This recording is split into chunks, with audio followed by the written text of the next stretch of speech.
Hello everyone, आप सभी का फिर से स्वागत है। यह घटना चक्र इतिहास का डिस्कशन है और आज का टॉपिक है मुगल कालीन साहित्य। तो चलिए स्टार्ट करते हैं। देखिए, गुलबदन बेगम बाबर की पुत्री थी। इनका जन्म 1523 में और मृत्यु 1603 ईस्वी में हुई थी। उसने अपनी प्रसिद्ध रचना हुमायूंनामा में ऐतिहासिक विवरण लिखे। अकबर उसका बहुत सम्मान करता था। गुलबदन बेगम ने स्वयं लिखा है कि उसने अकबर के आदेश पर बाबर और हुमायूं का इतिहास अपनी स्मृति से लिखा था। गुलबदन बेगम ने अपनी इस रचना में हुमायूं और कमरान के मध्य युद्ध का भी वर्णन किया है। माहम अनगा ने दिल्ली के पुराने किले में खैरुल मंजिल अथवा खैर उल मंजिल नामक मदरसे की स्थापना करवाई थी।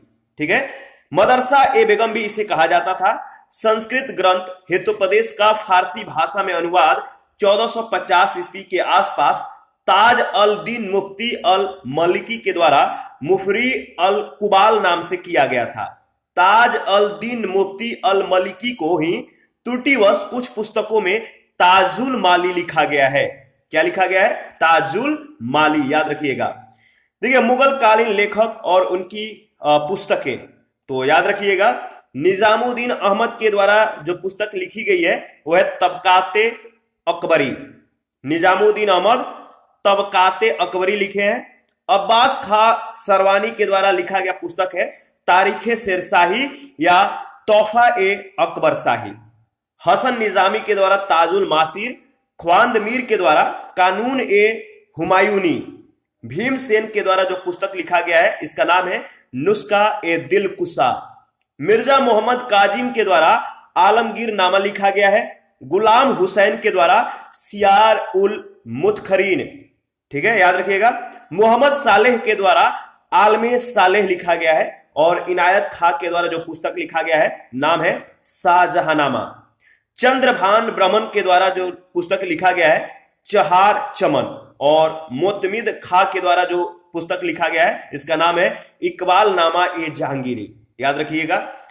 देखिए, अब्दुल हमीद लाहौरी शाहजहां के शासनकाल का एक राजकीय इतिहासकार था। उसने अपनी पुस्तक पादशाहनामा में शाहजहां कालीन इतिहास का वर्णन किया है। अकबर के द्वारा स्थापित अनुवाद विभाग में संस्कृत, अरबी, तुर्की और ग्रीक भाषाओं की अनेक कृतियों का अनुवाद फारसी भाषा में किया गया। पंचतंत्र का अनुवाद विभिन्न शासकों के काल में अलग अलग नामों से किया गया है। गजनवी काल में, याद रखिएगा, नुसरुल्लाह मुंशी सिराजी ने कलीला व दिमना बेहराम शाही के नाम से, सुल्तान हुसैन मिर्जा के काल में मुला वाइज हुसैन कासफी ने अनवर ए सुहेली के नाम से और अकबर के काल में अबुल फजल ने आयर ए दानिश के नाम से किया था। तो किसके काल में कौन कौन सा मतलब नाम है, याद रखिएगा। अकबर नामा अकबर के नौरत्नों में से एक अबुल फजल के द्वारा अकबर के या अकबर शासन काल के आधिकारिक वृत्तांत के रूप में लिखा गया था। यह 3 भागों में है। इसका तीसरा भाग आइन ए अकबरी है, याद रखिएगा। फारसी मुगलों की राजभाषा थी। फारसी मुगलों की राजभाषा थी। राजकाज से संबंधित सभी कार्य फारसी में ही संपन्न होते थे। सर्वप्रथम भारत में लाहौर फारसी साहित्य के विकास का केंद्र रहा। नस्तालीक एक फारसी लिपि है। नस्तालीक एक फारसी लिपि है जो मध्यकालीन भारत में प्रयुक्त होती थी। मुगल बादशाह औरंगजेब नस्तालीक तथा शिकस्त लिखने में निपुण था। अजमेर की किशनगढ़ रियासत के राजा सावंत सिंह, इनका जो समय है याद रखिएगा 17वीं से 18वीं सदी है। तो अजमेर की किशनगढ़ रियासत के राजा सावंत सिंह का वैष्णव उपनाम नागरीदास राधा का सेवक था। नागरीदास या राधा का सेवक था। इन्होंने ही कृष्ण की प्रशंसा में अनेक छंद लिखे। कृष्णगढ़ के शासकों ने निम्बार्क संप्रदाय को संरक्षण प्रदान किया था। रामचंद्रिका एवं रसिक प्रिया हिंदी कविता के रीतिकालीन कवि केशवदास की रचनाएं हैं। इनका समय है 1555 से 1617 ईस्वी, ठीक है, याद रखिएगा। और इस पर आधारित पहला प्रश्न देखते हैं। पूछा गया कि बाबरनामा का अंग्रेजी अनुवाद किसने किया? बाबरनामा का अंग्रेजी अनुवाद किसने किया? याद रखिएगा, लेडेन और रस्किन, यानी ए ऑप्शन। देखिए, तुजुक ए बाबरी अथवा बाबरनामा को बाबर ने अपनी मातृभाषा तुर्की में लिखा था। पायंदा खा और अब्दुल रहीम खान खाना ने फारसी में इसका अनुवाद किया, जबकि बाबरनामा का अंग्रेजी में अनुवाद जॉन लेडेन और विलियम रस्की ने किया था। सेकंड नंबर है, गुलबदन बेगम पुत्री थी। गुलबदन बेगम किनकी पुत्री थी? तो शुरू में ही हम लोगों ने इसके बारे में डिस्कस किया था। सही जवाब है बाबर की। गुलबदन बेगम बाबर की पुत्री थी। उसका जन्म 1523 ईस्वी में और मृत्यु 1603 ईस्वी में हुई थी। उसने अपनी प्रसिद्ध रचना हुमायूंनामा में ऐतिहासिक विवरण लिखे। अकबर उसका बहुत सम्मान करता था। गुलबदन बेगम ने स्वयं लिखा है कि उसने अकबर के आदेश पर बाबर और हुमायूं का इतिहास अपनी स्मृति से लिखा था। गुलबदन बेगम ने अपनी इस रचना में हुमायूं और कमरान के मध्य युद्ध का भी वर्णन किया है। थर्ड नंबर है, मुगल काल में निम्नलिखित में से किस महिला ने ऐतिहासिक विवरण लिखे? मुगल काल में निम्नलिखित में से किस महिला ने ऐतिहासिक विवरण लिखे? तो सही जवाब है गुलबदन बेगम, ए ऑप्शन। फोर्थ नंबर है, हुमायूंनामा की रचना किसने की थी? हुमायूंनामा की रचना किसने की थी? देखिए याद रखिएगा, हुमायूंनामा की रचना गुलबदन बेगम ने की थी। यह प्रश्न बहुत बार पूछा जा चुका है, तो ध्यान रखिएगा। आगे बढ़ते हैं। नेक्स्ट प्रश्न है, प्रश्न संख्या 5 है, हुमायूंनामा की रचना किसने की? हुमायूंनामा की रचना किसने की? तो आपको मालूम है हुमायूंनामा की रचना, देखिए सही जवाब होगा, इसका सही जवाब होगा यानी ऑप्शन जो होगा डी ऑप्शन, उपरोक्त में से कोई नहीं। आपको मालूम है हुमायूंनामा की रचना किसने की थी? किसने? तो गुलबदन बेगम ने। 6 नंबर है, दिल्ली का वह शिक्षा केंद्र जो मदरसा ए बेगम कहलाता था, किसके द्वारा स्थापित किया गया था? दिल्ली का वह शिक्षा केंद्र जो मदरसा ए बेगम कहलाता था, किसके द्वारा स्थापित किया गया था? तो सही जवाब है माहम अनगा के द्वारा। किसके द्वारा स्थापित किया गया था मदरसा ए बेगम? तो माहम अनगा। देखिए माहम अनगा ने दिल्ली के पुराने किले में खैरुल मंजिल अथवा खैर उल मंजिल नामक मदरसे की स्थापना कराई थी, जिसे मदरसा ए बेगम भी कहा जाता था। 7 नंबर है, दिल्ली में पुराना किले के सामने खैरुल मंजिल नामक मस्जिद का निर्माण किसने करवाया था? दिल्ली में पुराना किले के सामने खैरुल मंजिल नामक मस्जिद का निर्माण किसने करवाया था? तो सही जवाब है माहम अनगा के द्वारा। किसने निर्माण करवाया था? माहम अनगा ने। दिल्ली में पुराना किले के सामने खैरुल मंजिल नामक मदरसा का निर्माण माहम अनगा ने करवाया था। खैरुल मंजिल मदरसा था जो शिक्षा के लिए था। प्रश्न संख्या 8 है, निम्नलिखित में से किसने हितोपदेश का फारसी में अनुवाद किया था? निम्नलिखित में से किसने हितोपदेश का फारसी में अनुवाद किया था? तो सही जवाब होगा ताजुल माली यानी डी ऑप्शन। देखिए संस्कृत ग्रंथ हितोपदेश का फारसी भाषा में अनुवाद 1450 ईस्वी के आसपास ताज अल दीन मुफ्ती अल मालिकी के द्वारा मुफरिस अल कुबाल के नाम से किया गया था। किसके द्वारा? तो ताज अल दीन मुफ्ती अल मलिकी के द्वारा मुफरी अल कुबाल के नाम से किया गया था। ताज अल दीन मुफ्ती अल मलिकी को ही त्रुटिवश कुछ पुस्तकों में ताजुल माली लिखा गया है। दोनों नाम याद रखिएगा। प्रश्न संख्या 9 है, इसमें आपको सूची 1 और सूची 2 के साथ मिलान करना है। ठीक है, इसका सही जवाब क्या होगा आप बताइए। देखिए अगर मिलान कीजिएगा तो सही जवाब होगा ए ऑप्शन। हसन निजामी का संबंध है ताजुल मासिर से। ठीक है, ताजुल मासिर। ख्वांद मीर का संबंध जो है वह है आपका हुमायूंनामा। मोहम्मद काजिन का संबंध है आलमगीरनामा और भीमसेन का संबंध है नुस्खा ए दिलकुशा। देखिए ऊपर में हम लोगों ने रचनाएं और जिसने उस पुस्तक को लिखा है उसका नाम अच्छे से हम लोगों ने वहां पे एक बार रिवीजन किया था, तो आप दोबारा जाकर वहां पे फिर से रिवीजन कर लीजिएगा कौन सा किस पुस्तक को किसने लिखा है, तो इंपॉर्टेंट है। देखिए हसन निजामी जो है, हसन निजामी इनका संबंध ताजुल मासिर से है। ख्वांद मीर का संबंध हुमायूंनामा से है। मोहम्मद काजिन आलमगीरनामा और भीमसेन का जो संबंध है नुस्खा ए दिलकुशा से है। देखिए ख्वांद मीर ने कानून ए हुमायूनी नामक पुस्तक लिखी थी, जिसे हुमायूंनामा के नाम से भी जाना जाता है। ख्वांदमीर के या ख्वांदमीर ने कानून ए हुमायूनी नामक पुस्तक लिखी थी, जिसे किस नाम से जाना जाता है? हुमायूंनामा। प्रश्न संख्या 10 है, सूची 1 सूची 2 के साथ भी आपको यहां पे भी मिलान करना है। एक तरफ पुस्तक और दूसरी तरफ उस पुस्तक के लेखक का नाम दिया गया है। तो बताइए इसका सही जवाब क्या होगा? इसका सही जवाब क्या होगा? देखिए, जो आलमगीर नामा है इसका संबंध किससे है? तो मिर्जा मोहम्मद काजिम, मिर्जा मोहम्मद काजिम, यानी ए का संबंध जो है वो मिर्जा मोहम्मद काजिम से है। तबकाते अकबरी का संबंध किससे है? आपको मालूम है, ऊपर में हम लोगों ने डिस्कस किया था शुरू में ही, तो निजामुद्दीन अहमद, याद रखिएगा। तबकाते अकबरी का संबंध निजामुद्दीन अहमद से है। चहार चमन का संबंध किससे है? चहार चमन चंद्रभान ब्राह्मण, यानी सी का 3। और इकबाल नामा जहांगीरी का जो संबंध है किससे है? इस पुस्तक को किसने लिखा है? इस पुस्तक के लेखक हैं मुअत्तमद खा, मुअत्तमद खा, यानी डी का 1। इसका सही जवाब होगा डी ऑप्शन। ठीक है, चलिए फिर से इसको रिवीजन कर लेते हैं एक बार, ताकि आपको पूरी तरह से याद आ जाए।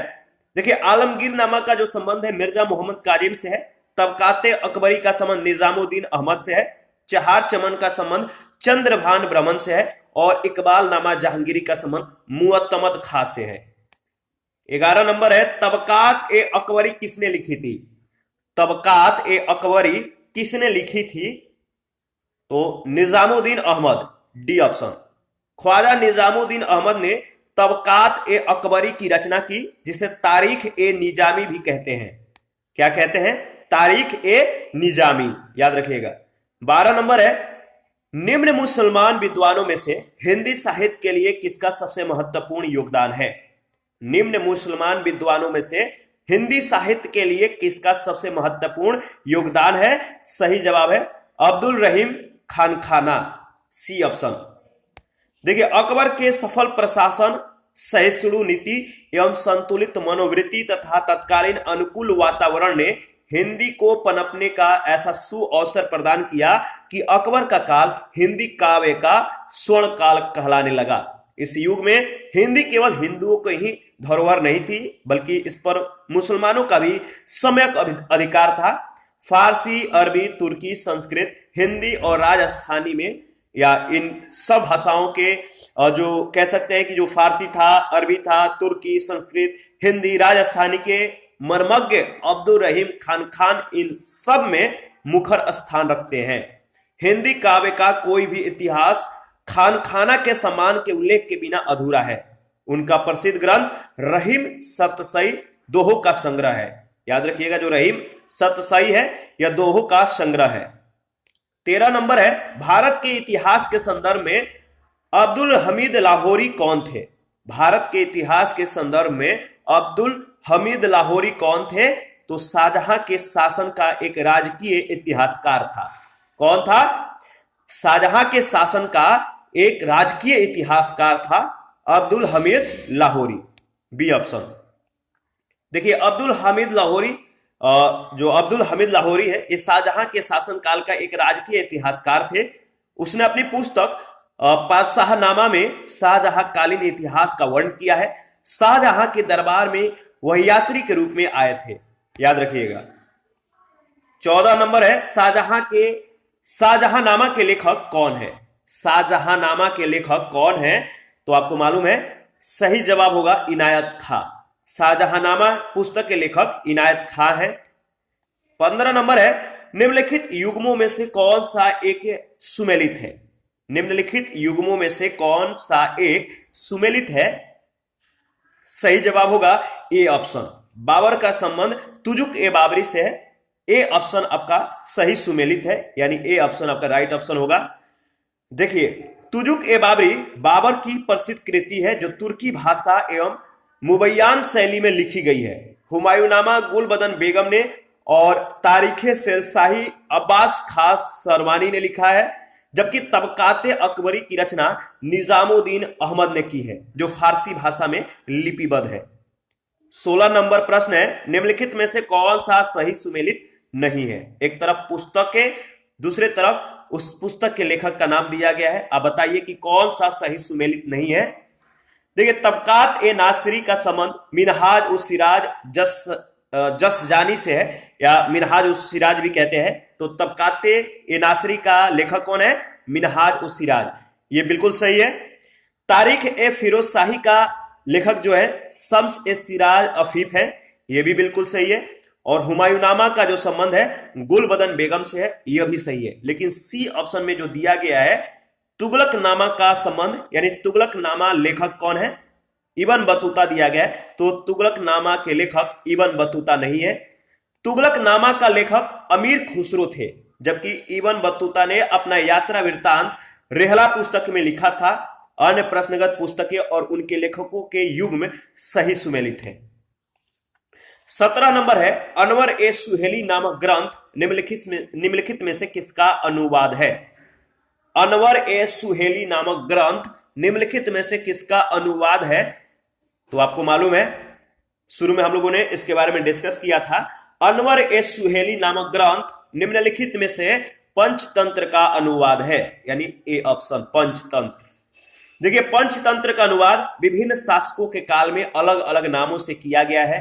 गजनवी के काल में नुसरुल्लाह मुंशी सिराजी ने कलीला वाह दिमनाह बेरहम शाही के नाम से, सुल्तान हुसैन मिर्जा के काल में मुल्ला वाइज हुसैन कासफी ने अनवर ए सुहेली के नाम से, और अकबर के काल में अबुल फजल ने आयर ए दानिश के नाम से किया था।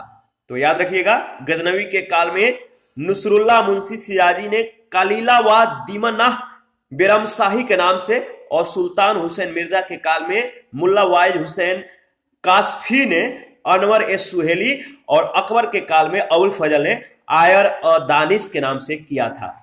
तो याद रखिएगा किसके काल में किसने, और पंचतंत्र का अनुवाद किस नाम से किया था, इंपॉर्टेंट है। आगे बढ़ते हैं, नेक्स्ट है 18। अबुल फजल के द्वारा अकबरनामा पूरा किया गया था, कितने वर्षों में? अबुल फजल के द्वारा अकबरनामा पूरा किया गया था 7 वर्षों में, 7 ईयर्स, याद रखिएगा। अकबरनामा अकबर के नौरत्नों में से एक अबुल फजल के द्वारा वर्ष 1590 से 1596 ईस्वी के बीच उसके शासनकाल के आधिकारिक वृत्तांत के रूप में लिखा गया था। कुछ पुस्तकों में अकबरनामा पूर्ण करने का वर्ष 7 से भी अधिक बताया गया है, यानी 12 या 13 वर्ष। यही कारण है कि उत्तर प्रदेश लोक सेवा आयोग ने इस प्रश्न को मूल्यांकन से बाहर कर दिया था। 19 नंबर है, मुगल काल में दरबारी भाषा थी। मुगल काल में दरबारी भाषा क्या थी? तो सही जवाब है फारसी। मुगल काल में दरबारी भाषा फारसी थी। देखिए, मुगल काल में दरबारी भाषा फारसी थी। अकबर के द्वारा स्थापित अनुवाद विभाग में संस्कृत, अरबी, तुर्की एवं ग्रीक भाषाओं की अनेक कृतियों का अनुवाद फारसी भाषा में किया गया। प्रश्न संख्या 20 है, मुगलों की अदालत में भाषा क्या थी? मुगलों की जो अदालत थी इसमें जो भाषा थी क्या थी? तो देखिए, मुगलों की अदालत में यानी मुगलों की कोर्ट में जो भाषा प्रयोग किया जाता था वो फारसी था, यानी बी ऑप्शन। फारसी मुगलों की राजभाषा थी, याद रखिएगा। राजकाज से संबंधित सभी कार्य फारसी में ही संपन्न होते थे। भारत में फारसी साहित्य का विकास मुस्लिम विजेताओं के आगमन से प्रारंभ हुआ। यह प्रारंभ में शासक वर्ग तथा अमीर वर्ग की भाषा थी और उसको उन्हीं का संरक्षण भी प्राप्त था। सर्वप्रथम भारत में लाहौर फारसी साहित्य के विकास का केंद्र रहा। जो लाहौर है फारसी साहित्य के विकास का केंद्र रहा, याद रखिएगा।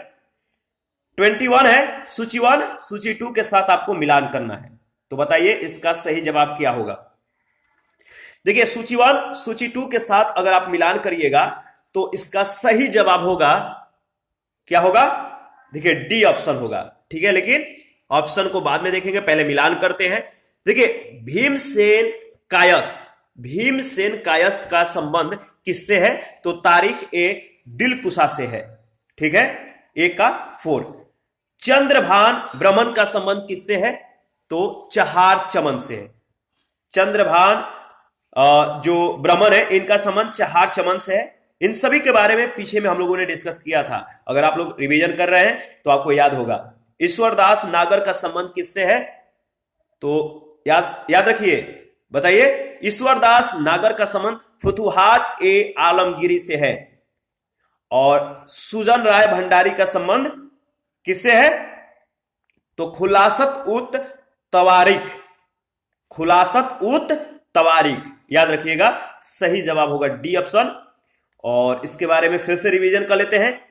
देखिए, भीमसेन कायस्थ का संबंध तारीख ए दिलकुशा से है। चंद्रभान ब्रह्मन का जो रचना है वो चहार चमन है। ईश्वरदास नागर का फुतुहात ए आलमगीरी है और सुजान राय भंडारी का जो संबंध है खुलासत उत तवारीख, खुलासत उत तवारीख। 22 नंबर है नस्तालीक है, नस्तालीक है। देखिए, एक प्रकार की फारसी लिपि जो मध्यकालीन भारत में प्रयुक्त होती थी। जो नस्तालीक है एक प्रकार की फारसी लिपि थी जो मध्यकालीन भारत में प्रयुक्त होती थी। ए ऑप्शन आपका बिल्कुल सही है। नस्तालीक एक फारसी लिपि है जो मध्यकालीन भारत में प्रयुक्त होती थी। मुगल बादशाह और औरंगजेब, याद रखिएगा, मुगल बादशाह औरंगजेब नस्तालीक तथा शिकस्त लिखने में निपुण था। जो मुगल बादशाह औरंगजेब था वो नस्तालीक और शिकस्त लिखने में निपुण था, यानी इसको इसमें महारत हासिल थी। कवि हृदय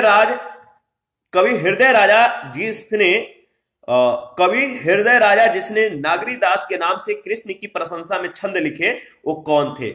कवि हृदय राजा जिसने नागरीदास के नाम से कृष्ण की प्रशंसा में जो छंद लिखे कौन थे? राजा सावंत सिंह थे। लास्ट में हम लोगों ने इसके बारे में डिस्कस किया था। देखिए, अजमेर की किशनगढ़ रियासत के राजा सावंत सिंह, जिनका समय है 17वीं 18वीं शताब्दी, ये जो है वैष्णव उपनाम, इनका जो नाम है राजा सावंत सिंह का वैष्णव उपनाम नागरीदास यानी राधा का सेवक था। इन्होंने ही कृष्ण के प्रशंसा में अनेक छंद लिखे। किशनगढ़ के शासकों ने निम्बार्क संप्रदाय को संरक्षण प्रदान किया था। 24 नंबर है निम्नलिखित में से किस एक ने महत्वपूर्ण कृतियां रामचंद्रिका एवं रसिक प्रिया की रचना की थी? सबसे लास्ट पॉइंट हम लोग का यही था। निम्नलिखित में से किस एक ने महत्वपूर्ण कृतियां रामचंद्रिका एवं रसिक प्रिया की रचना की थी? तो सही जवाब है केशव। रामचंद्रिका और रसिक प्रिया हिंदी कविता के रीतिकालीन कवि की जो कवि केशव दास है इनकी रचनाएं हैं और इनका समय है 1555 से 1617 ईस्वी। ठीक है, याद रखिएगा। और इसी के साथ आज का सेशन समाप्त करते हैं। नेक्स्ट सेशन में मुगल काल विविध के बारे में डिस्कस करेंगे। आप अपना प्रतिक्रिया जरूर दीजिए, आपके प्रतिक्रियाओं का हमें बेसब्री से इंतजार रहता है। और जिन लोगों ने Telegram channel, Telegram quiz group, Facebook page, Instagram को ज्वाइन नहीं किया है तो वीडियो के डिस्क्रिप्शन बॉक्स में उसका लिंक है, आप ज्वाइन कर सकते हैं। और जिन लोगों को घटना चक्र का पीडीएफ चाहिए आप हमें कमेंट कर सकते हैं या टेलीग्राम चैनल पर इसके रिगार्डिंग इंफॉर्मेशन को शेयर किया गया है, आप वहां से भी हमें संपर्क कर सकते हैं। थैंक यू, मिलते हैं नेक्स्ट सेशन में। अभी के लिए इतना ही।